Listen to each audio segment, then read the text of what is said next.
Rain came down on Newbury Street like the sky had something to confess. Gregory Whitaker gripped the wheel of his black Bentley. He'd been calling his mother for 41 minutes. The light turned red. He slammed the brake. And that's when he saw it. Through sheets of rain, on the sidewalk across the street, his 72-year-old mother, Pearl's navy coat, was slumped against a young black teenager in a soaked hoodie. The boy's arms were around her. Something snapped inside Gregory's chest. He threw the door open. Get your hands off my He mother! started running. What Gregory was about to do next, he would regret for the rest of his life. Because that homeless boy he was about to grab, he was the only reason she was still breathing. 3 hours earlier, Lamar Hayes had exactly $4.12 to his name, and a decision to make that he didn't even know was a decision yet. 5:40 in the morning. Under the Beacon Street underpass, Lamar opened his eyes to the sound of a garbage truck 3 blocks away. He always woke before his body wanted to. Homeless kids learn fast. You sleep light, or you don't sleep at all. He folded his wool blanket with the kind of care you'd give a flag at a funeral, corner to corner, smooth, tight. His mother had taught him that. How you keep your bed, baby, that's how you see yourself. Don't ever forget. He tucked the blanket into his backpack. Inside were 3 things that mattered to him. A paperback copy of Gray's Anatomy, cover held together with electrical tape. A CPR training card expired 2 months ago, but he still carried it like an ID. And a laminated photo of his mother, Denise Hayes, in her nurse's scrubs, smiling the way she used to smile, before the stroke. Before the morning, he couldn't save her. Lamar was 17. He'd been on these streets for 8 months. 8 months since the landlord padlocked their apartment in Dorchester. 8 months since the state told him there were no foster placements for teenagers his age. 8 months since he dropped out of Brighton High, 3 weeks before graduation, because you can't study trigonometry when you don't know where you're sleeping that night. His father had never been in the picture. His mother had no siblings.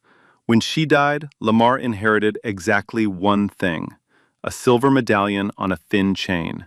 St. Luke, patron saint of physicians. She'd worn it every single day of her nursing career. He wore it now, under his hoodie, against his chest. He stepped out from under the underpass and started walking toward downtown. The morning was cold. His jacket wasn't enough. But Lamar had a routine, and routine kept him sane. First stop, Millie's Diner on Huntington Avenue.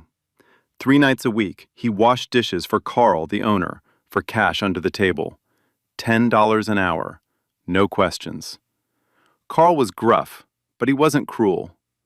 He let Lamar keep a coffee can behind the dish station with his name on it. $62 were inside right now. Lamar was saving for one thing: an EMT basic certification course at a community training center in Roxbury. It cost $180, plus books. The next session started in September. He had until then to scrape together the rest. He needed it the way other kids needed their phones. He needed it because he'd watched his mother die on their kitchen floor, and he hadn't known what to do. Face drooping, arm weakness, speech slurred. Time to call. He hadn't known the words back then. He knew them now. He'd watched the same YouTube video maybe 300 times. He'd watched it on library computers until the librarian stopped asking him what grade he was in and just smiled when he walked through the door. Never again, he'd whisper to himself in the blue light of the monitor. I ain't never gonna be that useless again. Never. He turned onto Boylston Street. An elderly man was struggling up the stairs from the T station with 2 grocery bags. Lamar jogged over without thinking, grabbed both bags, walked them up to the sidewalk. The man dug in his wallet and held out $1. Lamar shook his head, smiled. No, sir, you keep that. Have a good one. And he was moving again. A block later, he spotted a brown leather wallet on a bench. He picked it up, flipped it open. Driver's license, credit cards, $220 in cash, a kid's school picture tucked behind the plastic. Lamar didn't hesitate. He walked 6 blocks out of his way to the District 4 precinct and handed it to Officer Daniels at the front desk. Daniels looked at him over his glasses, shook his head slowly. "Hayes, son, you gotta start thinking about yourself, man." Lamar grinned. "I am thinking about myself, officer. I'm thinking about who I want to be." Daniels watched him walk out, sighed, reached for his coffee. By noon, Lamar was at the Boston Public Library, Central Branch, 2nd floor, the reference computers. He pulled up the same bookmarked video, recognizing a stroke, the FAST protocol. He mouthed the words along with the screen, like a prayer. Mrs. Delacroix, a shelter worker who'd known his mother years ago, spotted him on his way out. She pressed a wrapped turkey sandwich into his hands. Her eyes were wet. "Your mama would be so proud, baby. You hear me? So proud." Lamar ducked his head. "Yes, ma'am. Thank you, ma'am." 2:00. He left the library. The sky had turned the color of wet concrete. By the time he reached Copley Square, the rain had started. Cold, sideways. The kind of October rain that got into your bones and stayed there. He pulled his hood up, tightened the drawstring, and started the mile-long walk toward Millie's for his 4:00 shift. He had no idea that in 43 minutes, the woman who would change his entire life was already collapsing 2 blocks ahead of him. He had no idea his whole world was about to split in half. She felt the left side of her face go numb before she felt anything else. And she was completely, terrifyingly alone. Eleanor Whitaker stepped out of Copley Place at 2:47 in the afternoon, clutching a small paper bag from Newbury Books. Inside was a hardcover biography of Frederick Douglass, a gift for her grandson Preston's 20th birthday next week. She'd spent 40 minutes picking it out. She liked doing these things herself. An hour earlier, she dismissed her driver, Henry. "I want to walk, Henry. I'm not made of glass." Henry had protested, as he always did. Eleanor had waved him off, as she always did. 72 years old, matriarch of the Whitaker family. Old Boston money by marriage, but she'd grown up in a 3-decker in Dorchester, and she'd be damned if she let her son wrap her in bubble wrap. What Gregory didn't know, what nobody knew, was that she'd just left a cardiologist's office. 2 weeks of dizzy spells. Her blood pressure was elevated. Her doctor had used the word concerning. She hadn't told her son. She wasn't about to ruin his week. "I'll tell him Sunday," she'd thought, "over dinner, where I can reassure him properly." She turned the corner onto Boylston Street. The rain had picked up. She pulled the collar of her navy cashmere coat higher. The small enamel lapel pin on her chest, a tiny gold lighthouse, the Whitaker Foundation emblem, caught the gray light. At the corner of Boylston and Exeter, she stopped to let a car turn. And then it happened. A tingling, sharp and strange, shot down her left arm. Her fingers went cold. Her vision blurred at the edges, like someone had smudged the world with a thumb. She tried to shake it off, took a step forward. Her left leg didn't work quite right. "Oh," she whispered, or tried to. The word came out soft and thick, like she had cotton in her mouth. A woman in a red raincoat hurried past. Eleanor turned toward her, tried to say, "Excuse me, could you?" What came out of her mouth was garbled, a string of syllables that didn't add up. The woman glanced at her, frowned, and kept walking. Eleanor watched her disappear down the block. Her right hand reached out and found a lamppost. She held on. Get the phone. Call Gregory. Her purse hung from her right shoulder. She fumbled with the zipper. Her fingers wouldn't obey her. She got it open, reached in, pulled out her phone. It slipped. She watched it fall, almost in slow motion, watched it clatter into a puddle at her feet. The screen splintered into a spider web. The home screen went black. Eleanor stared at it. A businessman hurried past, umbrella tilted low, and didn't even glance at her. Two teenage girls walked by, laughing, earbuds in.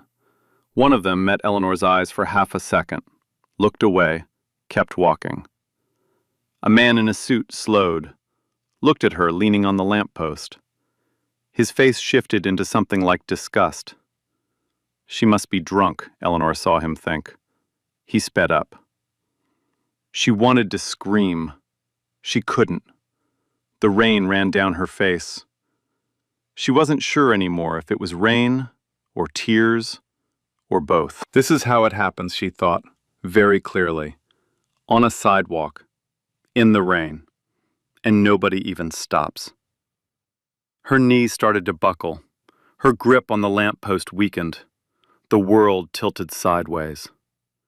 Across the street, 30 feet away, moving fast through the rain with his hood pulled low, Lamar Hayes was half jogging toward Millie's, already late. His sneakers were soaked. His thoughts were on Carl's temper and the 20 minutes he'd need to make up on the clock. He almost didn't see her. He took 2 more steps past the crosswalk before something made him turn his head. An elderly woman, leaning on a lamppost, navy coat, pearls. His first thought was the same thing everyone else had thought. Drunk, homeless, not my problem. I'm going to get fired. He took another step. Then his eyes caught the details. Her face was pulling down on one side, hard, like someone had tied a string to her cheek and tugged. A bookstore bag sat collapsed on the wet pavement beside her. A cracked phone lay in a puddle at her feet, and a single word lit up inside Lamar Hayes's brain like a flare. Fast. Face, arm, speech, time. He stopped dead in the middle of the sidewalk. A man behind him swore and swerved around him. Lamar didn't hear it. He was already running. He crossed the street without looking. A car honked. He didn't care. He reached her just as her legs gave out underneath her, and he caught her full weight against his chest. Her eyes rolled back. Her lips were blue. And a 17-year-old homeless kid with $4 in his pocket was the only person on that sidewalk who understood, in that second, that this woman had maybe 10 minutes to live. Everything he had taught himself in 8 months of library videos, all of it came down to the next 6 minutes. Lamar eased her down slowly. His left arm slid under her shoulders, his right hand supported her head. He lowered her to the sidewalk the way he'd seen paramedics do it on his phone, back against the brick wall of a dry cleaner's, under the thin lip of an awning, out of the worst of the rain. Her body slumped to the left, her left arm went limp in her lap, her mouth pulled down on that side, slack, textbook. Ma'am, can you hear me? Her eyes fluttered, opened, found his. Can you smile for me? Just try. She tried. The right side of her mouth lifted. The left side didn't move. Okay. Can you squeeze my hand? Squeeze as hard as you can. He put his hand in hers. Her right hand gripped his, weakly. He moved his hand to her left. Nothing. Not even a flicker. Can you say your name for me? A sound came out of her throat. It was almost a word. Almost. Lamar nodded once. His jaw was tight. Okay, ma'am. Okay. I got you. You stay with me. He pulled his ancient prepaid flip phone from his pocket. Thumb 911. Put it to his ear. 911, what's your emergency? His voice came out steady, flat, trained. Boylston and Exeter, outside Newberry Books. Elderly female, approximately 70 years old, suspected ischemic stroke. Left side facial droop, left arm weakness, aphasic speech. She's conscious but declining. I need EMS, code 3. A pause on the other end. Sir, are you medical personnel? No, ma'am. I just know what I'm looking at. Please hurry. Units are en route. Stay on the line. He kept the phone pressed to his ear with his shoulder. A small crowd was starting to form. A woman with a stroller, a bike messenger in a neon jacket, a man in a Red Sox cap. They stared. Lamar didn't have time to be polite. Sir, he pointed at the bike messenger, corner, flag down the ambulance, make sure they see us. The messenger blinked. Yeah, okay. He took off running. Ma'am, he pointed at the woman with the stroller. She's going into shock.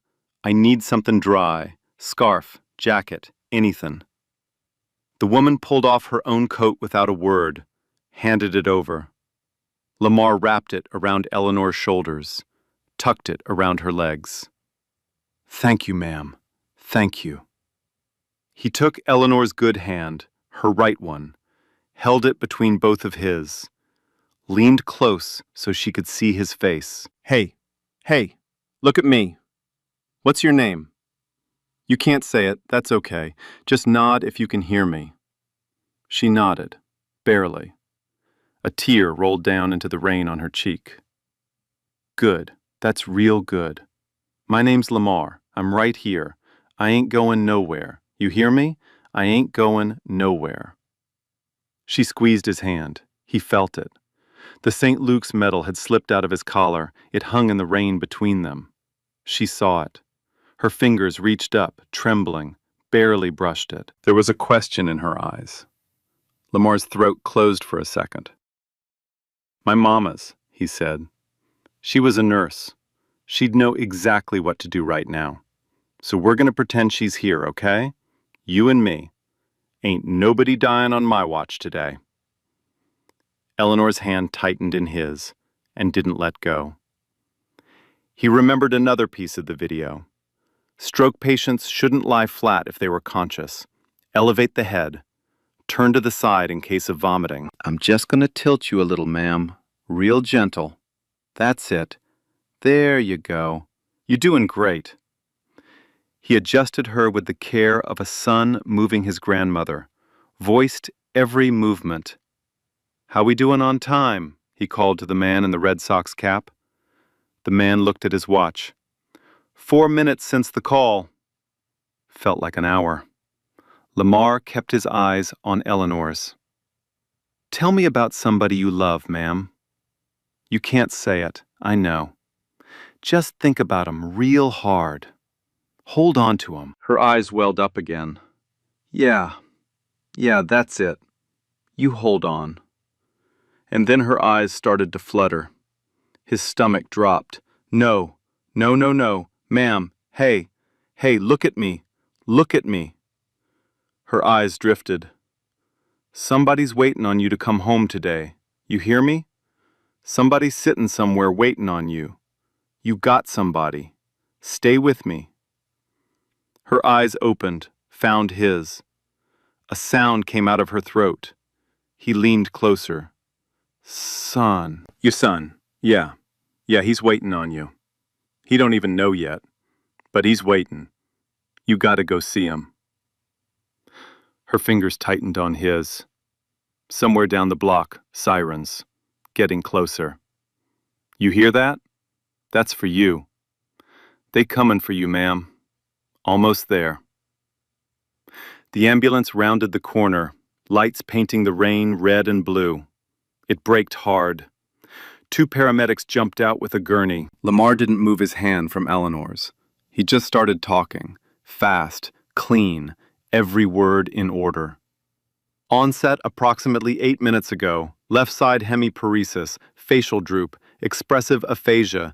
GCS dropped from 15 to about 13 a minute ago. She's been responsive to voice this whole time. No known meds on her. No ID I could check without moving her. Phone's in the puddle. She came out of the bookstore. The lead paramedic, 50s, gray goatee, froze for a full second staring at him. Son, where'd you learn to do a handoff like that? Lamar shrugged. Water dripped from his hood. Library. The paramedic blinked. Then he was moving. They got Eleanor onto the gurney in 40 seconds. As they lifted her, her right hand tightened one last time around Lamar's. Her eyes locked onto his. She couldn't speak. She didn't have to. Thank you. Don't forget me. Please don't forget me. Lamar held her gaze, squeezed her hand back. You're going to be all right, ma'am. They got you now. He gently placed her hand on her chest. Then he stepped back. The doors slammed. The siren started again, and the ambulance screamed away down Boylston Street toward Mass General. Lamar stood in the rain. He looked down at his hands. They were trembling, not from the cold, from whatever was crashing out of his body now that it was over. He whispered it to the sky. Mama, I didn't freeze. I didn't freeze this time. And he started crying right there on the sidewalk, hard, ugly crying, rain washing it down his face. Then he looked at his phone. 4:28 p.m. He was 28 minutes late for his shift. He took off running. He thought that was the end of it. He had no idea a storm was already forming around him, with his name right in the middle of it. Millie's Diner, 4:58 p.m. Lamar burst through the back door, soaked to his socks. Carl was already yelling before the door swung shut. Hayes, where the hell have you been? Dinner rush started an hour ago. You think this place runs itself? Lamar didn't argue, didn't explain, just pulled an apron off the hook, tied it fast, and grabbed the dish sprayer. Head down, hands moving. Sorry, Carl. Won't happen again. Carl watched him for a second. Something in the kid's face stopped the rest of the yelling in his throat. He grunted and walked back out to the floor.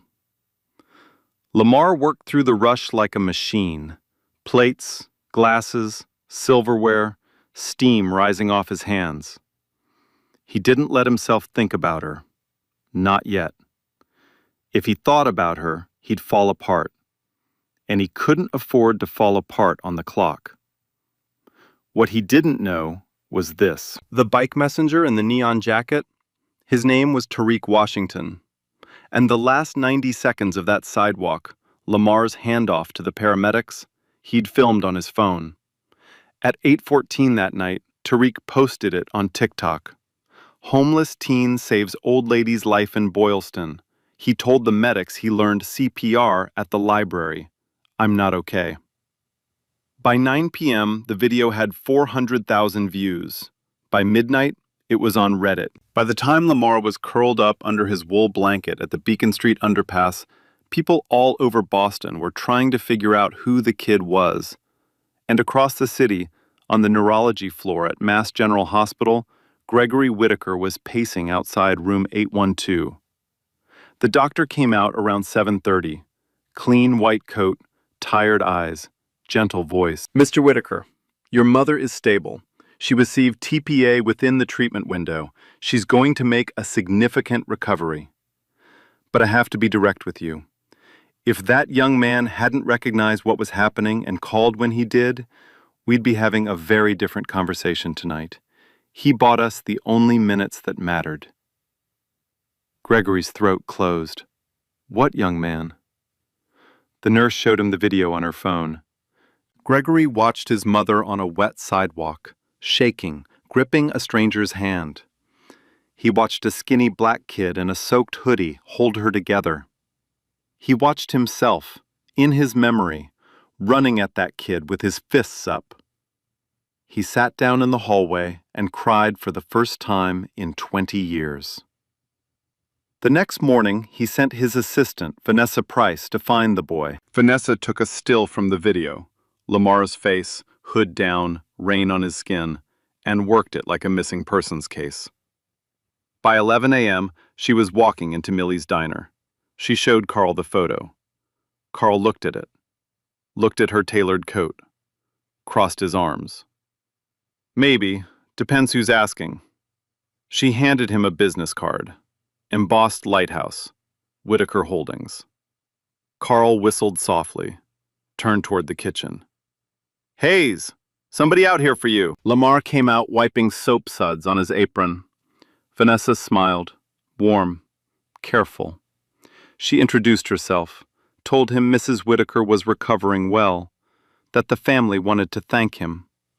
Then she reached into her bag and pulled out a check. $25,000, made out to Lamar Hayes. Lamar stared at it. In his apron pocket, he had $71. This check was more money than he'd ever seen in one place in his life. It was an apartment, a real coat, a year of breathing room. 50 EMT courses over. He looked up at her. Ma'am, that's real kind, but I didn't do it for that. Vanessa's smile faltered. Sweetheart, I don't think you understand what this... No, ma'am, I do understand. She's somebody's mama. I just wanted her to see her people again. I'd feel like I was selling her if I took that. I can't. The diner went quiet. Carl, wiping down a counter, stopped wiping. Vanessa looked at him for a long moment. Her eyes got glassy. She nodded. She reached back into her bag, pulled out one more thing. A personal business card. Cream cardstock. Embossed lighthouse. Then take this. If you ever need anything at all, you call this number, any hour of the day or night. Do you promise me? Lamar took the card, didn't even look at the name. Yes, ma'am, I promise. He slipped it into the pocket of his hoodie, right next to the St. Luke's medal, and he went back to washing dishes. He didn't read the name on that card for another 3 days, and when he did, he dropped it like it burned his fingers. Little things started happening, small things, things a kid like Lamar wasn't supposed to notice. Day 1, end of his shift at Millie's, Carl pulled him aside, frowning at the tip jar. Hayes, your jar's been weird. $200 in there tonight, same as yesterday. Somebody's dropping in hundreds. You know anything about that? Lamar shook his head. No, sir, nobody tips me. Carl grunted. Well, somebody is. Ain't me. Day 2, Pine Street Inn shelter.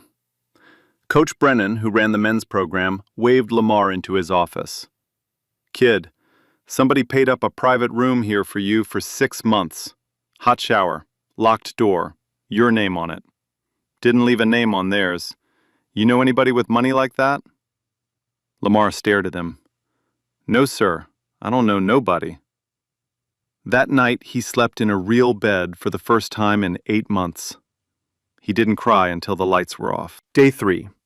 A black town car idled across the street from Millie's during his shift. Tinted windows. Engine running. It didn't move. It didn't follow him. It just watched. He told himself he was being paranoid. He wasn't. That same evening, Mrs. Delacroix handed him a plain white envelope at the shelter. Man dropped this off. Said make sure Lamar Hayes gets it. Said don't ask questions. Lamar tore it open on the bench outside. Inside was a single sheet. Northeastern University Community Education Program. Confirmation of Enrollment. EMT Basic Certification. Tuition, books, uniform, and materials paid in full. Student, Lamar Hayes.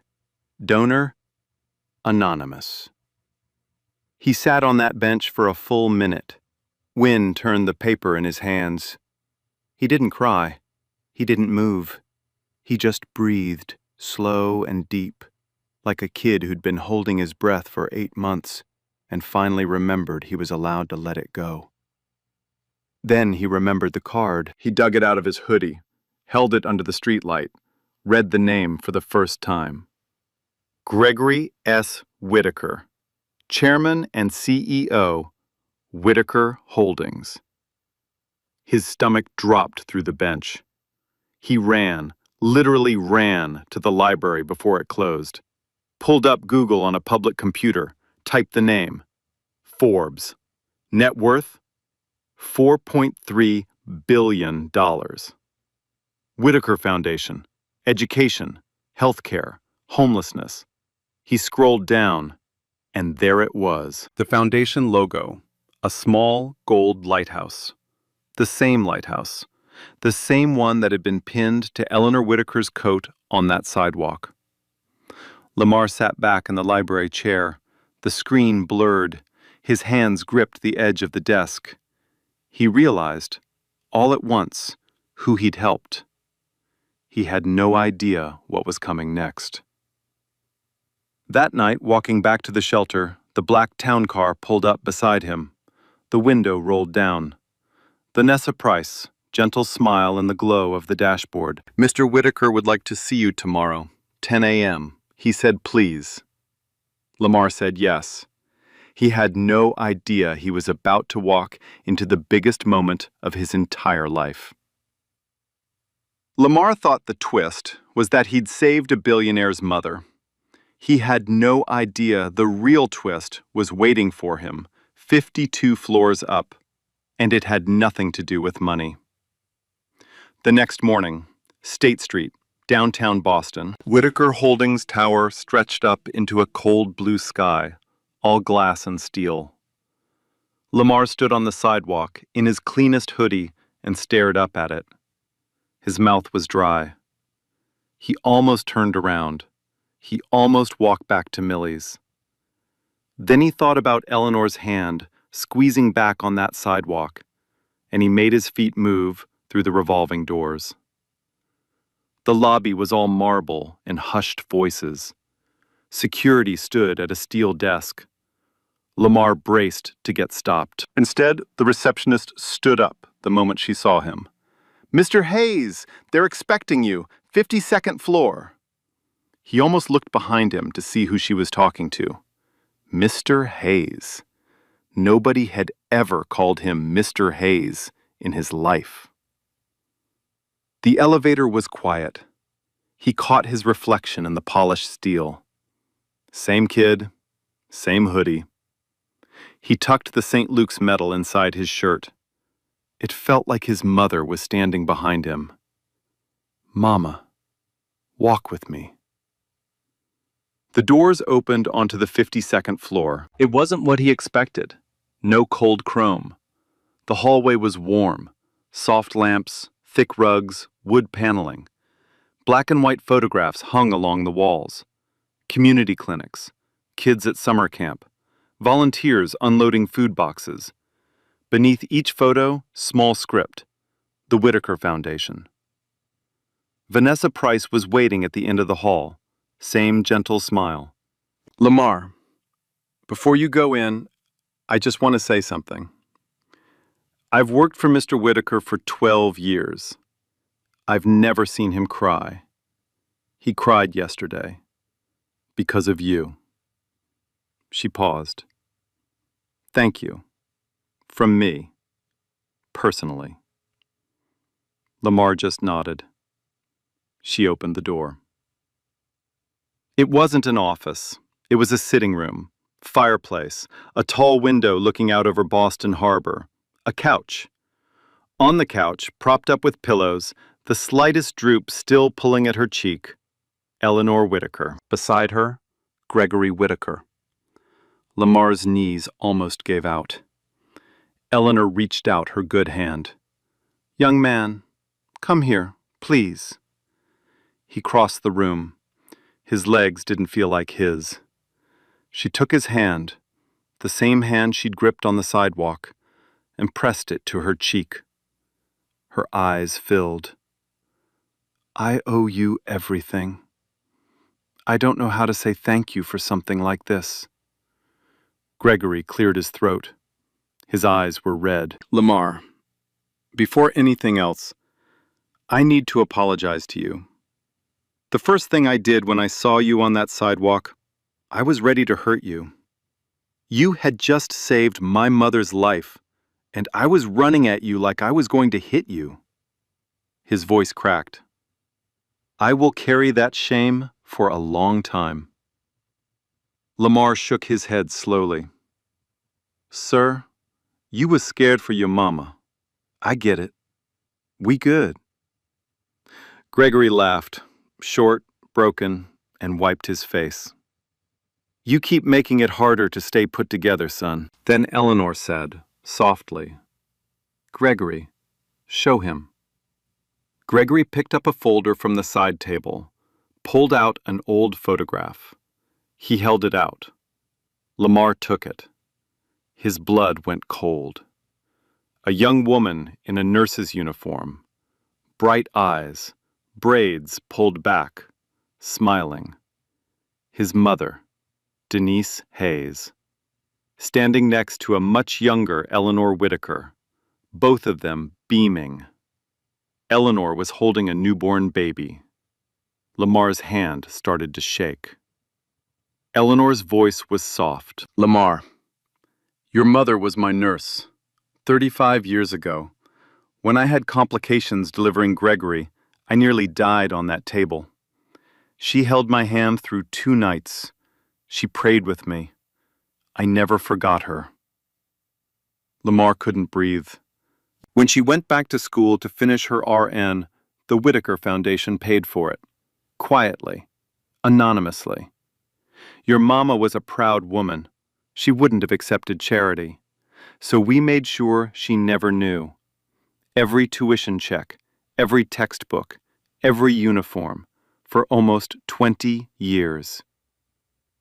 And Lamar, her voice wavered, I was the godmother your mother named at your christening. She and I lost touch when she moved back to Dorchester. 2 years ago I heard she was sick. I tried to find her. I was too late. I didn't know she had a son. I didn't know you existed, baby. Lamar's legs gave out. He sat down hard on the ottoman, gripped the photograph with both hands, stared at his mother's face. Eleanor leaned forward as much as her body would let her. The woman you saved on that sidewalk was already in your mama's debt. And in yours now. You saved the woman who owed your mother her life. Honey, that's not a coincidence. That is a circle.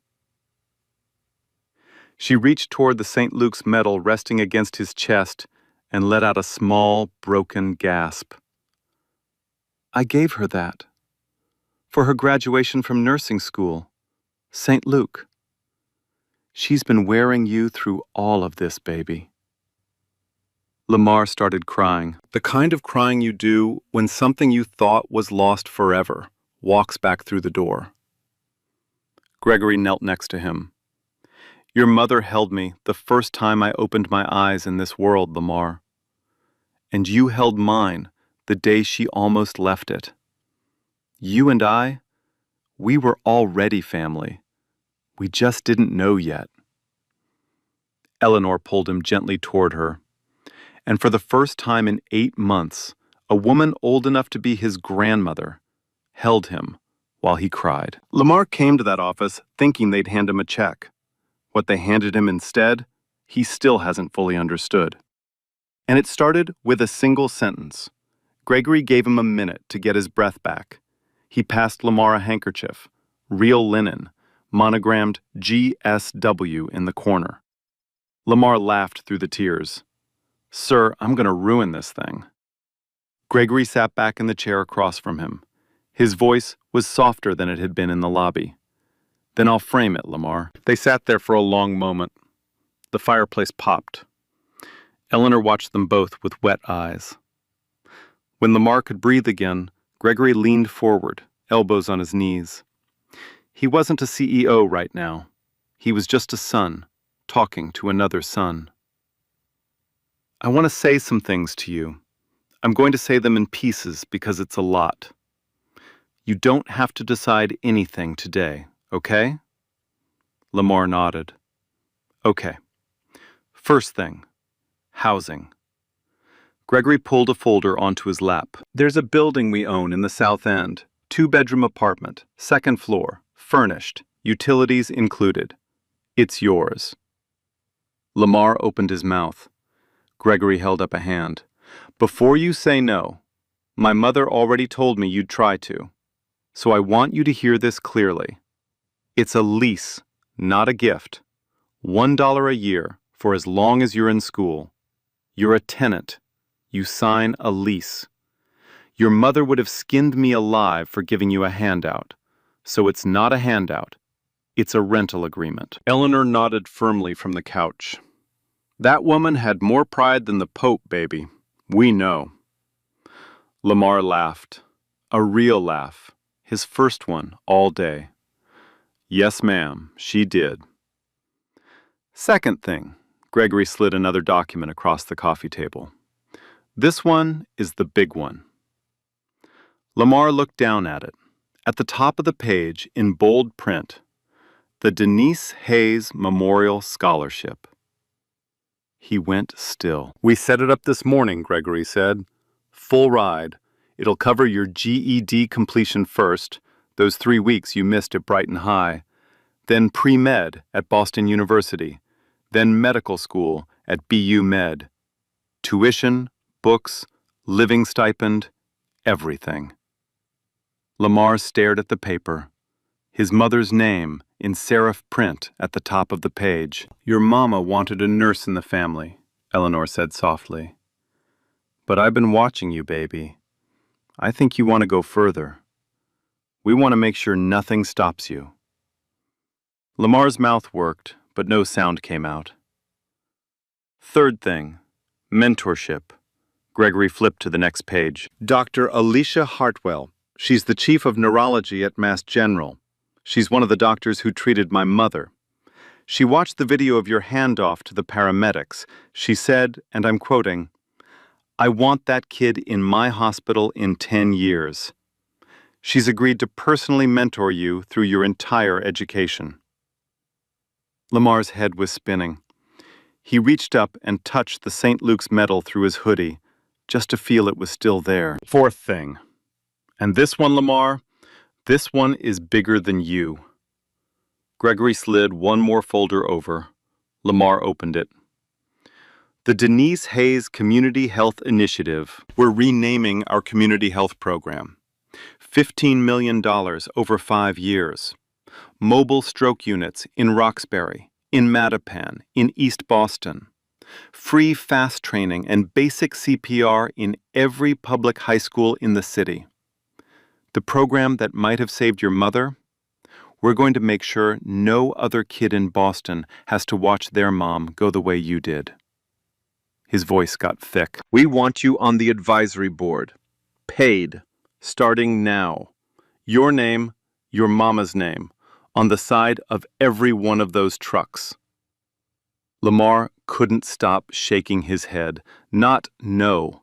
Just, this is too much. This is too much. Eleanor reached across and took his hand again. Baby, listen to me. This is not charity. This is not a reward. This is a debt 35 years old finally getting paid. Your mother carried us. Now, we carry you. That's how families work. Gregory nodded. And Lamar, we are not your saviors. You did this. You taught yourself CPR in a public library at 17 years old. You stopped in the rain when nobody else would. We are just trying to catch up to what you already are. Silence. The fire popped again. Gregory cleared his throat. One more thing, and this one is personal. I have a son, Preston. He's 19. Good kid. But he never wondered where his next meal was coming from. I'd like him to meet you, if you're open to it. I think he needs to know you exist. I think I need him to know. Lamar looked up. His voice came out very quiet. I'd like that, sir. He took a slow breath. He wiped his face with Gregory's handkerchief. Can I ask for one thing? Gregory sat forward. Anything. My mama's grave, in Mount Hope. She only got a little metal marker, numbers on it, not even her full name. Could some of that money go toward a real stone? Something with her name on it? Eleanor was crying openly now. Honey, we will pick out the most beautiful stone you have ever seen. You're going to choose every word on it. Lamar nodded. He couldn't talk anymore. Gregory walked him all the way to the elevator himself, put a hand on his shoulder before the doors closed. Lamar, you don't have to decide today. Take a week, take a month. We're not going anywhere. Lamar smiled, wiped his face one more time. Mr. Whitaker, my mama raised me to know a door from God when I see one. I'm walking through it. In the elevator, alone, he closed his eyes, whispered it into the quiet. Mama, you set this up, didn't you? He walked out onto State Street. The sun had finally broken through. He didn't run for the bus, he just walked, head up, for the first time in a very long time. A year later, a lot of people in Boston knew Lamar Hayes' name, but the kid he was most proud of knowing was a 10-year-old girl in Roxbury he'd never met until 3 weeks before she saved her grandfather's life. 6 weeks after that afternoon on Boylston Street, WBZ ran the first interview. Claire Bishop, the reporter, sat across from Lamar in a clean button-down shirt, hands folded, shy smile. She asked him the question everyone wanted to know. Lamar, how has your life changed? He thought about it for a long moment. Ma'am, the biggest change ain't the apartment. It's quiet. I can hear myself think again. The clip ran on loop for a week. 3 months in, he earned his GED. He insisted on a small ceremony. Empty auditorium at Brighton High. Just him walking across the stage to the principal who'd known his mother. Eleanor and Gregory were in the front row. Eleanor held up a handmade sign. It just said in shaky marker, Denise's boy. Lamar almost didn't make it across the stage. 6 months in, he was a freshman at Boston University, pre-med track, living in that South End apartment, paying his $1 a year in rent. Dr. Alicia Hartwell met him for coffee every other Friday. She didn't coddle him, she pushed him. He loved her for it. On weekends, he ran stroke awareness tables outside corner stores in Dorchester, Mattapan, Roxbury, blue tablecloth, laminated fast posters, a folding chair. He gave out pamphlets and demonstrated on volunteers.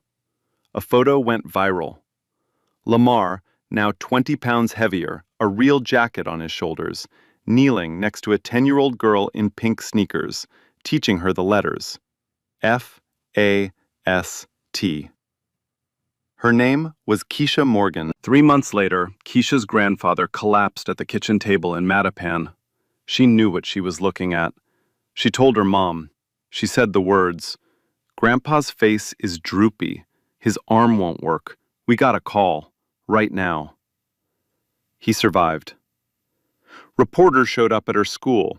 Keisha, 10 years old, pigtails, looked right at the camera. Mr. Lamar taught me. He said it could be anybody. He was right. The clip ran on every station in the state. By the end of year 1, the Denise Hayes Community Health Initiative had trained over 12,000 Boston teenagers in fast and basic CPR. 3 mobile stroke units were on the road, wrapped in soft purple, with small script on the side that read, In memory of Denise Hayes, RN. She saw us first. Millie's Diner became famous. Carl hung Lamar's photo on the wall behind the register. Tourists ordered the Hayes special, grilled cheese and tomato soup, because that was what Lamar used to order when he could afford anything. $2 from every plate went to the initiative. Officer Daniels showed up at Lamar's apartment one Tuesday with a grocery bag. Inside was a used medical textbook from his own son's school days and a plate of his wife's pecan pie. He didn't say much, just hugged him hard and walked back down the stairs. Mrs. Delacroix still worked at Pine Street Inn, but one wing was now called the Hayes Wing. funded quietly by the Whitaker Foundation. 12 private rooms for teenagers aging out of the foster system. Lamar visited every Sunday, brought donuts from a spot on Huntington, sat with the kids who looked the way he used to look, told them the same thing every time. Library's still free. Anything you want to be. The library is free, you hear me? Eleanor made a full recovery. She moved her Sunday family dinners to include Lamar every week. He learned which fork was for which course. He also taught her how to text LOL. They were ridiculous together. Preston Whitaker flew home from Dartmouth to meet him. They went to a Celtics game. They didn't talk about money. They talked about their moms. Preston called his father that night from the hotel bathroom. "Dad, he's the best human I've ever met. I want to be like him." Boston Magazine put Lamar on the cover, the kid from the library, his face serious, quiet, not smiling.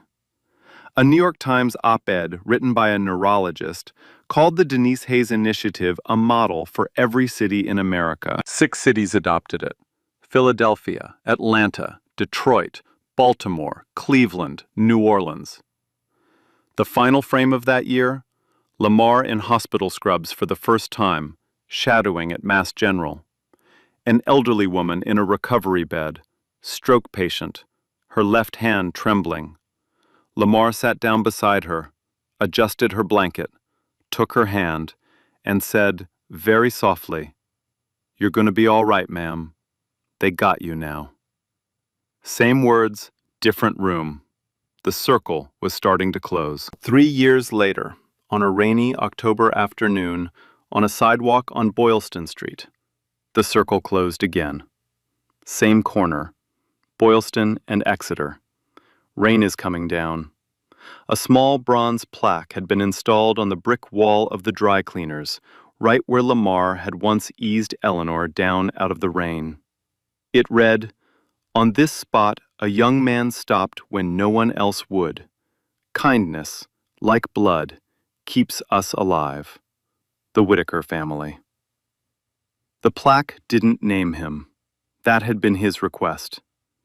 Lamar walked past it on his way to the library. 20 years old now, 3rd year at BU, pre-med. A good coat on his shoulders. He slowed as he reached the plaque, touched it gently, the way you'd touch a friend's shoulder. Then he kept walking. Ahead of him, on a bench under the thin awning of a coffee shop, he saw a teenage boy, maybe 16, backpack at his feet, thin jacket, hood up against the rain, looking at nothing. The kind of looking at nothing that Lamar remembered in his bones. He slowed. He stopped. He sat down beside the boy. Didn't say anything at first. Then he reached into his coat pocket and pulled out a small silver medallion on a thin chain, a St. Luke's medal. Not the one his mother had given him. He still wore that one. He'd been carrying spares for a while. "My mama always said," he said softly, "saints don't save you, but they remind you who you wanted to be." He let that sit in the air. "What you want to be, man?" The kid's voice was flat. "Don't know. Nothing. Ain't nobody cares." Lamar smiled. Small. Sad. "Yeah, I used to think that too." He pulled a card from his wallet. Not Gregory's card anymore. His own. Lamar Hayes, Youth Outreach Coordinator, the Denise Hayes Community Health Initiative. He held it out. The kid looked at it, looked at Lamar. The distrust cracked. "What's this?" "It's me," Lamar said. "Library's still free, bruh. And so is dinner. You hungry?" The kid swallowed, nodded. "Yeah." Lamar stood up, held out his hand. The kid took it. Lamar pulled him up and clapped him once on the shoulder. "Come on, little bro. I know a diner." They walked off down Boylston in the rain. The small bronze plaque glinted on the wall behind them. Voiceover, softly. Years ago, on this block, a homeless boy stopped for a stranger. Today, a man, who used to be that boy, stopped for another. That's not a coincidence. That's a circle. And circles, once they start, they don't stop. Two silhouettes walked away from the camera. Rain glistened on the sidewalk. And somewhere above it all, an old nurse named Denise Hayes was smiling. If Lamar's story moved you even a little, hit that like button for me. The algorithm listens when you do, and a story like this deserves to find the next person who needs to hear it. Share it with somebody in your life who needs the reminder. And subscribe, because I've got more of these coming. Real stories about ordinary people doing extraordinary things. Tell me in the comments, what's the smallest act of kindness that changed your life? I read every single one. Until next time, keep your eyes open on the sidewalk. You never know who's about to change your life. Everyone walked past her. The only person who stopped was the homeless kid with $4 because he'd already lost his mother the same way and swore he'd never be homeless again. Lamar watched his mother die on the kitchen floor because he didn't know how to help. He was 15, and instead of letting that destroy him, he walked to a library and taught himself to never be helpless again. The worst thing that ever happens to you doesn't have to be the last thing that defines you. You can take a moment that broke you and turn it into a reason you saved someone else. Lamar couldn't save his mama, so he made sure he'd never fail the next person. And because of that, Eleanor is alive. All because one kid refused to let his worst day to be the end of his story. So, let me ask you something real. What broke you? That you haven't turned it into something useful yet? What pain are you still carrying that could become someone else's lifeline? Tell me in the comments. If this hit you, like, share, and subscribe. Hit the bell. We tell the story every week. Your worst moment doesn't have to be your last chapter. It can be someone else's first. Remember that.